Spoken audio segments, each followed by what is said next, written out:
കോഴി മണി വീട്ടാ കോഴി ഇങ്ങോട്ടും കയറി വന്നാ നേരത്തെ എന്റെ അടുത്ത് പറഞ്ഞത് കോഴിയല്ലേ, കോഴി പേടിക്കണം. ഇപ്പൊ എന്തുവായി? അത് അപ്രതീക്ഷിതമായിട്ട് വന്ന് ഇങ്ങനെ വീണ് ഞാൻ ആണല്ലേ.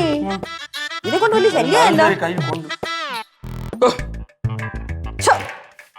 മനുഷ്യന് പേടിയില്ല ഇതിന്. കോഴി ശല്യം തന്നെ. കോഴി വന്നിട്ട് പൊക്കോണ ഇവിടുന്ന്.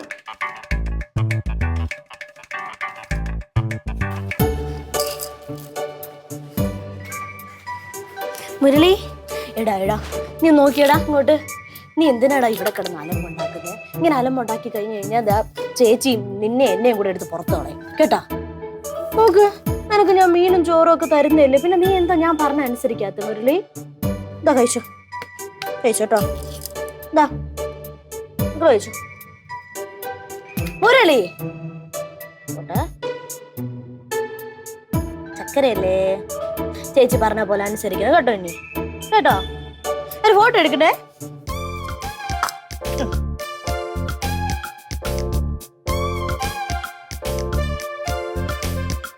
നോക്ക്,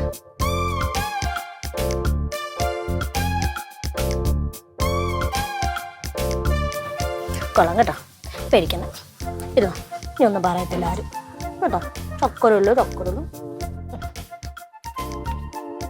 ഇവിടെ ഇരുന്നോണേ. കഴിച്ചോ.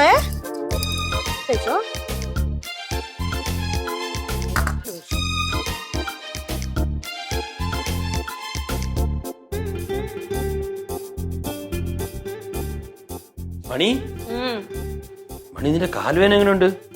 കാലുവേനുണ്ടെന്ന് പറഞ്ഞിട്ട് അവിടെ ഇരിക്കാൻ പറ്റില്ലല്ലോ, പണിയെടുത്തല്ലേ പറ്റുള്ളൂ. കുഴപ്പമില്ല, കുറഞ്ഞു. അവിടെ കയറിയിരുന്നു, തുറച്ചോണ്ടിരിക്കല്ലേ, കുഴപ്പമില്ല. എന്നാ പിന്നെ ഫുള്ളോടെ കയറിയിരുന്നു. നോക്കണ്ടല്ലോ. മനുഷ്യനെ ബുദ്ധിമുട്ടിക്കാനായിട്ട് ഓരോന്നിനും ഇങ്ങോട്ട് വരും. എന്താണ് കാര്യം മനസ്സിലാവും. എന്റെ ഷൂവിൽ വരെ അത് കാഷ്ടിച്ച് വെച്ചേക്കുന്നത്. അരെ കോഴിയാ? കോഴിക്ക് ഇപ്പൊ കറക്റ്റ് സ്ഥലം അറിയാല്ലേ, ടോയ്ലറ്റ് എവിടെയാണെന്ന്. അമ്മക്ക് കാലില് കിട്ടിയത് പോരെ? കാലില് കിട്ടി കഷ്ടം. നോക്ക്, കോഴി ആവുമ്പോ വീടിനകത്തൊക്കെ കയറി നിന്നിരിക്കും. അത് ഓടിച്ച് കളഞ്ഞാ പോവില്ലേ? വലിയ പ്രശ്നമാക്കണോ? നോക്കിക്കോ, എന്തോന്നു എന്നെ എടുത്ത് കള. അമ്മ ദേ, ഞാൻ എന്റെ കോഴിയെ അപ്പുറത്ത് കെട്ടിയിട്ടുണ്ട്. അതിന് ഒരു ശല്യത്തിനും വരൂല. നിങ്ങളായിട്ട് ഇനി ശല്യപ്പെടുത്താതിരുന്നാൽ കേട്ടാ. കോഴി വീട്ടിന്റെ അകത്ത് വരെ കയറി തുടങ്ങി. എന്ത് എടി, ഈ വീട് എനിക്കും കൂടെ അവകാശപ്പെട്ടതാണെങ്കിൽ എന്റെ കോഴി ഈ വീട്ടിനകത്ത് കയറും. അതിന് നിനക്ക് കുഴപ്പമെന്തോന്നു? കുഴപ്പമെന്തോന്ന് നിനക്ക് ഞാൻ കാണിച്ചു തരും. അടി പിന്നെ നീ അങ്ങ് കാണിച്ചു തരും. നീ കാണിച്ചു തരാണെങ്കിൽ ഞാൻ പിങ്കി ആരാന്ന് നീ അറിയും.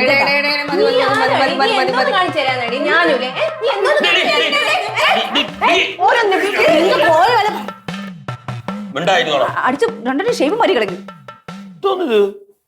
ഒരു കോഴി പറഞ്ഞുണ്ടെങ്കിൽ പ്രശ്നം എടുത്ത് തുടങ്ങും. ഇനി ഞാൻ ജോലിയിലെടുക്കും. അല്ല, ഈ കൊച്ചിന് എന്തിന്റെ കുഴപ്പം? രണ്ടെണ്ണത്തിനും കുഴപ്പം തന്നെ. അമ്മ, നിങ്ങളൊരു കാര്യം മനസ്സിലാക്കണം. പണ്ടത്തെ വീട്ടില് കോഴി, മാട്, ആട് എന്ന് പറഞ്ഞ ഒരുപാട് സാധനങ്ങളൊക്കെ ഉണ്ടായിരുന്നു. അത് വീടിനകത്തും കയറും, പുറത്തും പോവും. അങ്ങനെ അതിന് പണ്ടത്തെ ആൾക്കാർക്കൊന്നും ഒരു കുഴപ്പമില്ല. അതൊക്കെ ഒരു ഐശ്വര്യം തന്നെയായിരുന്നു. പിന്നെ ഇവക്ക് അത്ര എന്തത്ര? അത് ശരിയാണ് മക്കളെ. ജീവജലങ്ങളാവുമ്പോ നമ്മളിവിടെ ജീവിക്കുമ്പോ അങ്ങനെയൊക്കെ ഉണ്ടാവും. പോട്ട്, ഇനിയിപ്പോ വഴക്കൊന്നും ഉണ്ടാക്കണ്ട. ഞാൻ പോണം. ചിരിയും മൊഴിയും ചേരും തട്ടുപൊളിപ്പൻ കൂടാണേ.